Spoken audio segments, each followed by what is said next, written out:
Welcome back to Cold Iron's Kitchen. I'm Wade. Well, tonight we're going to do something deliciously different. We're going to have a stuffed chicken Florentine with risotto pasta covered in a reduced Parmesan cream. We're going to start down here by making the stuffing first. In this bowl we have a half a cup of shredded mozzarella, to which we're going to add about a half a cup of crumbled feta cheese. I like feta cheese. It's got a nice, distinct flavor to it, and it helps bind things together. So half a cup of that. And we'll mix that together. Take the big chunks into small chunks and get our cheeses together. Now the Florentine part of this is, of course, spinach. About 1 cup of frozen spinach, then thawed and squeezed out. When you're working with a frozen spinach, make sure you squeeze the stuff really good, because if you don't, you'll have a really wet, mushy stuff. So we're just going to mix this together. Yeah, go ahead, use your hands, it doesn't matter.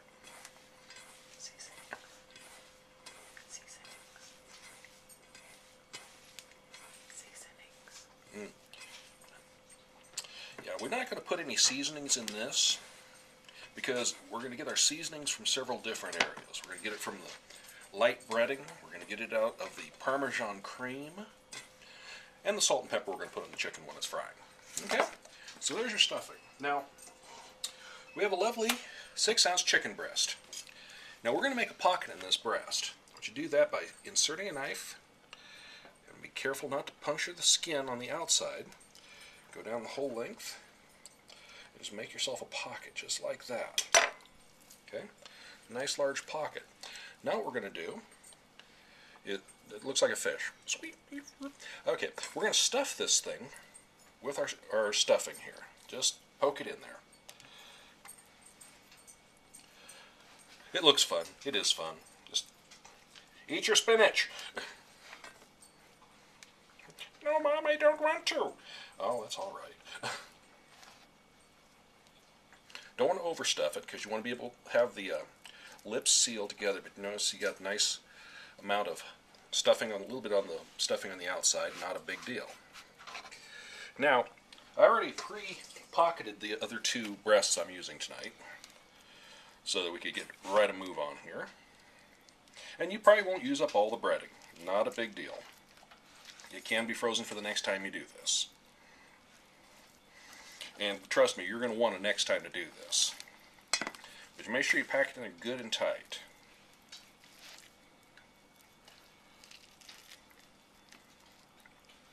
Now you can seal the edges with a toothpick if you desire. It doesn't feel like it's necessary in this case, because you're dealing with a couple of low moisture cheeses that aren't going to bleed out a lot.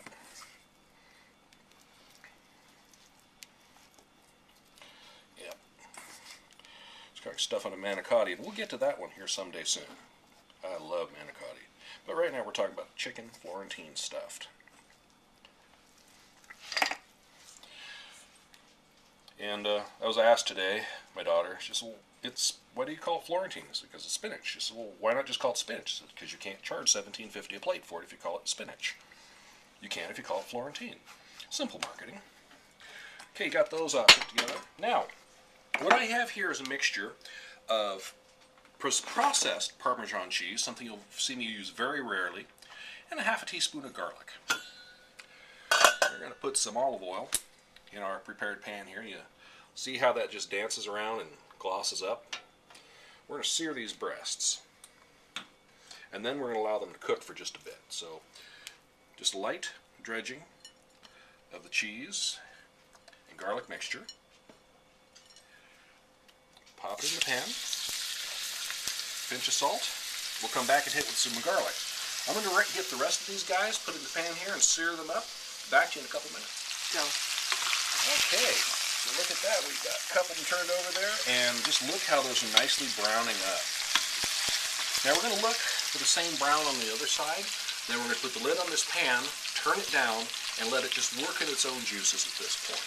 Then we'll come back and we're going to show you how to make some orzo pasta.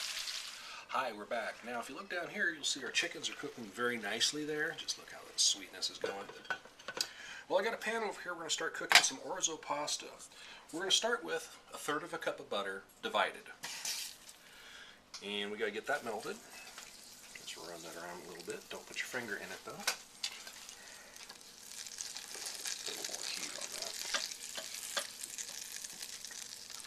Now to that we're going to add is about 3 tablespoons of chopped green onion.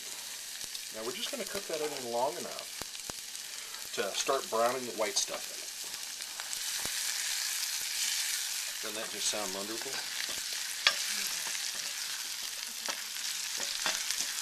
We're going to go for a slight caramelization on this. Just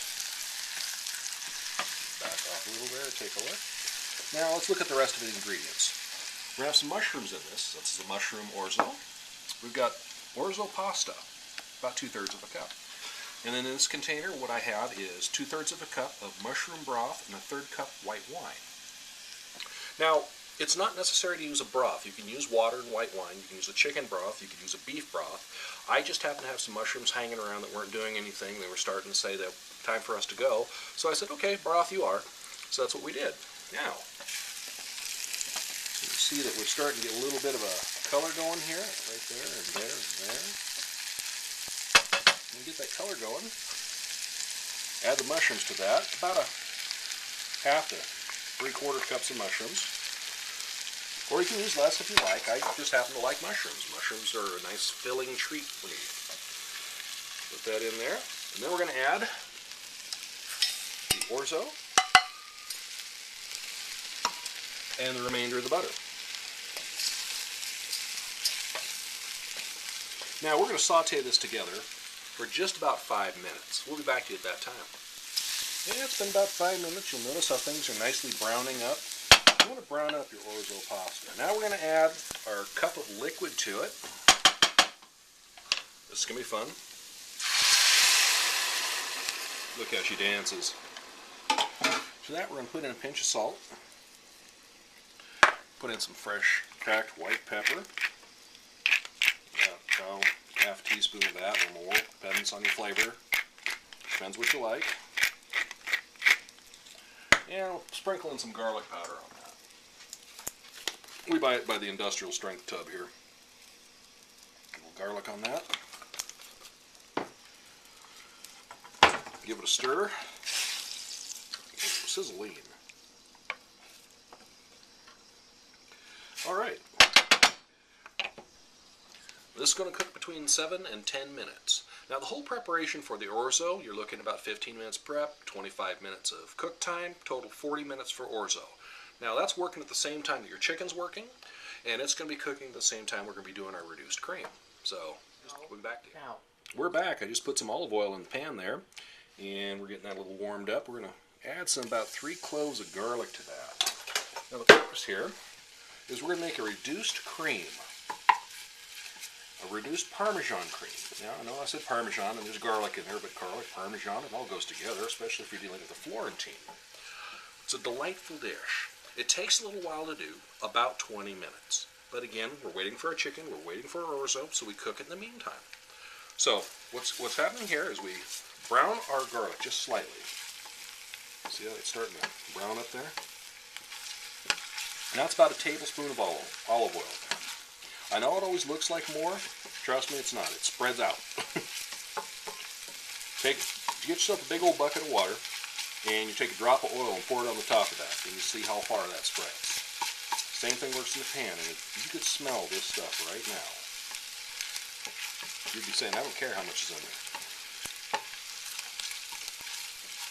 Okay, starting to turn white, so we're going to add some whipping cream to it, a heavy whipping cream.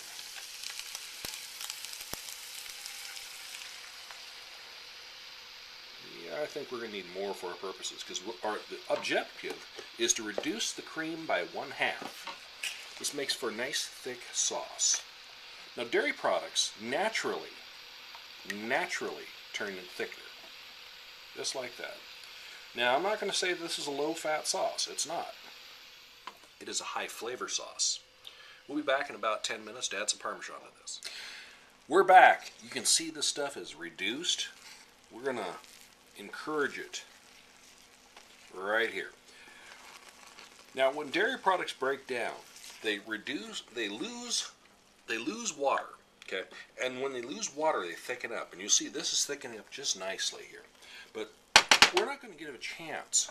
We're going to add some Parmesan cheese to it. Fresh, shredded Parmesan cheese this time, not that stuff that comes out of the green can. Green can's great for breading, but that's about it. We're going to give that a sachet, a swish, a wiggle, a walkabout. But you see how all the dairy products together are here, thickening up. Now, we got somebody else who wants some dairy products too. We've got our orzo right there. Oh, look how that's thickening up, bubbling nicely. Now we pull off the lid to the orzo. We're going to add 3 tablespoons of fresh chopped parsley. Why? Color. We're going to add about 1/3 of a cup Parmesan cheese. Why? Flavor. We're stirring it up. Why? Because if you don't, it tastes bad. Well, not bad, but just weird because you don't have the flavors jumping together yet. This is more mushroom broth. I got to freeze that. We're going to use that later. It's not on the picture. Oh, here. Mushroom broth. We'll use that later. Okay. This stuff here, ready to go. Nice and warm. Stir. Then we're going to come over here, give this a quick stir, and see how that's thickened up so nicely. I'll tell you what, tomorrow morning, you put this in the fridge, in a tub, you can slice it like cheese, eat it as a snack. It's great stuff. Look at, nah, I think it needs a little more Parmesan. Let's go with that. But fresh shredded Parmesan. This is a Parmesan garlic cream. Tonight, though, this is going to play an important part in dinner. A very important part. In fact, when we come back, we'll be plating. We're back, and look at what we got. We've got this beautiful sauce here. We're going to put just a little layer of the sauce on the plate, just like that. We'll reach in here and we're going to grab Moby right there. Look at that. Now, in this particular dish, your veggies are split between the meat and the side dish. We've got pasta, we've got parsley, we have spinach, we have cheese. Plenty. Too much. We have lots of stuff ready to eat. Now we're going to put a drizzle right over the top of this and a little on the tail here. That's plating. If you feel like you need to leave a comment, please do. I'd love to hear from you, but thanks for watching.